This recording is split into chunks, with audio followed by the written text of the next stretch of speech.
Yun. Di ka man lang nagsisip, di ka man lang nagsika, pinabayaan mo ang iyong kinabukasan.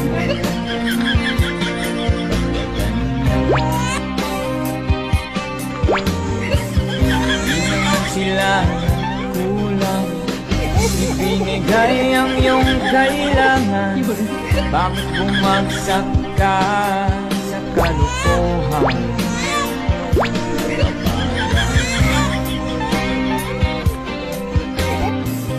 Lagi kang naglalasing, magulang mo'y di pinapansin. Ayos mo naman nila sa iyong kabutihan.